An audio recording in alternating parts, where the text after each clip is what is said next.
you as a producer, it's not just been a Davido thing where it only happens with Davido. You've also gone to do it with Wande Cole, with Wizkid, with Olamide specifically, and a song like Who You Epp. Bro, we need to dive into that song because that was an impact, bro, with Olamide, bro. Tell us about that record in 2016, bro.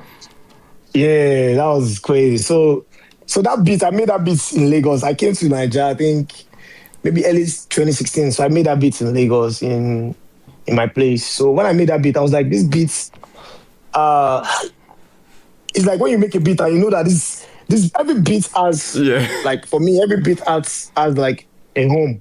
Every beat has someone that is attached to spiritually. Okay.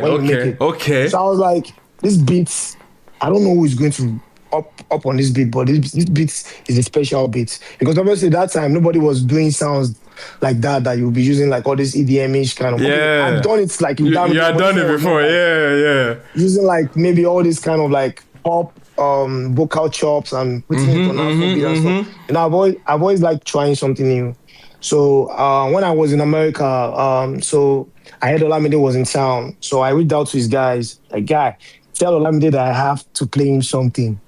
So I was trying to reach him, but then nobody was responding. You know, I was like, man, these artists, that's how you be looking for them, trying to give them something that will change their life. They will just be like, oh, busy. Can I have his number? So they sent me his number. I texted him and said, Bado, I have something that you need to listen to. You have to listen to this. Trust me. He's like, he's sorry, he's been busy. That I should just pull up to his hotel. Because I got to his hotel like this. I just brought out my laptop, plugged it up to the speaker, blah, blah, blah. I just played the beat. Boom. So I had two beats that I wanted to play for him. I first played the one that I wanted to feature him on. And that was actually that beat. I wanted to feature him on it and, release it as my own song with him. Wow. So I played that one first. As I played it first, I now played another one. No, he said it's that first one that I played that he wants to do, that you on the mic. I said, on the mic, are you sure? So I pressed the mic, whatever. It wasn't even up to 5 minutes, I swear. The song was already done. Right. And then next thing it was like, I should send it to David or something. And let David, hey, maybe David wants to do a verse on it or something. I sent it to David. I was like, guy, this song is going, new sound. But I think David was busy or something. He couldn't get on it. Yeah. So Olamide was very like spontaneous guy. Once he does something, either he leaks it after he does it, or he just like, he's very quick with it. He doesn't like wasting time. Yeah. The one that leaked Peru. He leaked Peru. They didn't, what I'm saying? Peru. We're going to get to Peru for sure, but yeah. He leaked Peru. After he heard it, he leaked that song like the next day. I'm telling you. Man.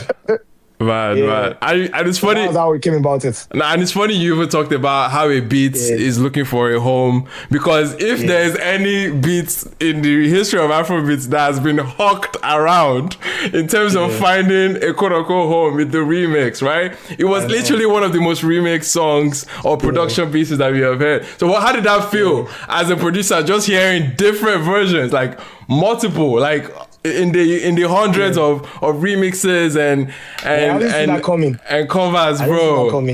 It was I didn't insane. really see that coming, but all I knew was if somebody ups on this beat, it's going to be a hit. Yeah. And most of the time, people like Olamide, when they hear something like that, because he was at that point too in his career where he just had these lambas in his mouth, like even that You Epp lamba. I don't even know how he came up with it.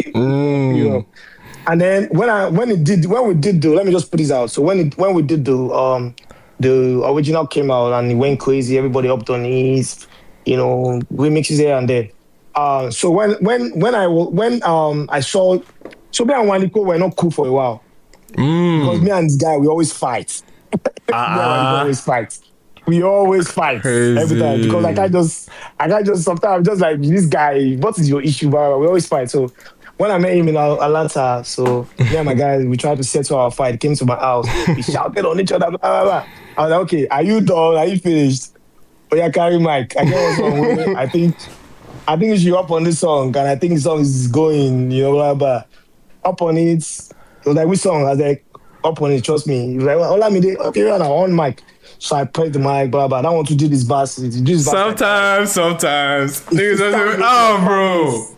5 minutes. Bro. I was like, so I sent it to Olamide. I was like, I have a surprise for you. He said, what, Baba? He said, just listen to what I'm about to send. I sent it to Olamide. Olamide went, he's like, what? Goated verse, So, man. Goated verse. That was one that put one day on Mad. I remember that song. Obviously, still looking for a remix, looking for where to land. He ended up being One Day Cole and Fino. But yeah, that One Day verse was epic. Bro, tell me about One Day now. Because now I'm curious because you're talking about your relationship. Because obviously, One Day is the point of reference. The greatest easily. So yeah, tell me your first contact with him and how you guys have grown to know each other over time. Yeah, so like I said, we met back in like probably like 2010 or so at Mohit. Mohit, yeah. Because 2011 was when I made them though, so I think 2010 was when I met him. So I was always like making beats for him. One day, just the kind of artist that is like a sharpener, right? You might just be down, like you don't even feel like making beats because you're hungry, maybe you don't have any food to eat or whatever. But once one day starts singing, there's just this energy that's, comes out of you. Like from him just freestyling in your face, you just be so inspired. Like you just carry computer, even though you haven't eaten all day, you just want to work with him. It just gingers you. Right. Like the things he says, his voice, everything. So when I met him at the house, we started cooking up, and even that time we made some songs. One of the songs that we made almost caused like issues, like we Jazzy, because like Jazzy ended up we making the song. That was Golo. Jazzy ended up making the song. And then, interesting. After, wanted to now brought Jazzy's song to me. I should remake. He was like, Friday is just a very funny guy. So, we just always fight, Yeah. But right now we cook. We kind of cook. We're not as close as we used to be, but we're cool. Right. I have so much respect for him. Right. He's one of the guys that I always tell him anytime I see him, that guy, I never ever undermine your impact on this music, man. You inspired David, you inspired Whiskey, bro. You inspired me, you inspired every producer. Down to Fireboy, like even on the Ricardo Banks, bro, to Oxlade, to everybody. Everybody, man, everybody. When it comes to One Day's influence, like it's astounding. And speaking of Fireboy, you obviously like put up one of the biggest records and still today, for him, and obviously took it to the globe. Sure. Got Ed Sheeran on it. Like he performed this in stadiums. Like this was an epic moment. But please take us back to the session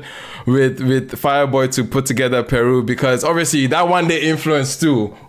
You can hear it very vividly on that song. Almost to the point where I was scared. Is this One Day, like, or is Fireboy? But tell me about that record. So that brings me back to what someone said on my post, that when I posted something. You remember every time I talked from the beginning when I posted on the Victoni thing, Victoni, blah, blah. Yeah. When I saw this, my kid, I knew he sounded. You know what? You know one funny thing? I actually found Tayo on Victoni's reposts of a freestyle on that song. That's My Life, Jaga Jaga. He did a freestyle. Victoni posted on Instagram. See, you see alignment, man. That's crazy. That's how I found Tayo. So when I saw that, I knew it sounded like RJ, Victoni, blah, blah, blah. But that's not what I'm looking for. I just need someone who can flow and has a tone. It's a unique tone. I can make him sound however I want him to sound. So that's what caught my attention. So with Fireboy, like obviously, like he says that One Day is his dad. He says it many times that One Day is my dad, blah blah. He's inspired. There's nothing wrong with someone like sounding like somebody. You know what I'm saying? So with Peru, like that one with me, I'm always a guy. I'm always like, it's actually very hard for me to be reaching out to us that, let's work. Because sometimes when I do it, because they have busy schedules, sometimes it's the smoking and all that, like sometimes it takes time for them to respond, and that just makes you feel like maybe they don't want to work with me or something like that. So I've always been reaching out to Fireboy, like guy. Same way I was reaching out to Oxlade. That Oxlade, me and you, I think we need to do something. That was before he released that song that was big. So I was reaching out to these boys like, guy, I'm not that kind of producer that if I reach out to you, just know they sent me. They sent me to give you the song that will change your life. I was just fine, but like, guy, we need to work. I was like, Baba, don't worry. He doesn't like sending beats out. Like, when we meet in person, that's better. I was like, okay, no wala. So I was in Atlanta, and then my A&R then and my manager like was like, okay, you know what? She had that. I needed to talk to Empire's A&R, which was happy that they want to do like a camp with Fireboy. They want me to come to San Francisco. So to fast forward things to the conversation, like I flew to San Francisco, I met Fireboy again. But let me just take you back again. Yeah. In 2020, in 2015, Fireboy used to come to my house. He was not blown then. Insane. He used to come to my house with a guy that was, working with him, like he was trying to manage him. Two of them were young guys. That guy would come with the guitar. I have video on my phone, so I have some videos on my phone. He used to come to my house to sing for me, and he would be in the corner singing, freestyling for us in the house. All my guys were like, yo, just sign this guy, man. This guy is talented, blah, blah, blah. But I was not always in Nigeria, and also like, I was trying to figure my life out then. I was about to have a kid, blah, blah, it was not the right time. Nice. But all of us just knew that this guy had talent. That's me rewinding this that's mad. The events of things. So fast forward to San Francisco, we meet again. I showed him the video. He almost started crying. Him just looking, like one young, guy, like just it was like, wow, Baba, it's been a long time coming. So I was like, yeah, man, let's get to it, man. So at the camp, I was like, you know what? There's no point for me to fly out all the way to this place and not make something magical, So I started going through my sounds and beats that I've created and sounds that I had on my laptop. And the moment I got to this particular one, it was like pause. I was like, oh, this beat is simple, man. Like, let's go and listen to some hardcore, like crazy bounces. Yeah. Like, Baba, trust me, go back to that one. So I went to it. I was like, are you sure? So I played it. And then the energy was just right. Like the studio was like there was like some drinks and the vibe, the energy was up there. Yeah. And he started freestyling from that freestyle. The moment I heard all those things that he was singing, I was like, oh, this one is going. Yeah. Everybody was like congratulating each other in the studio that, no, this is a smash.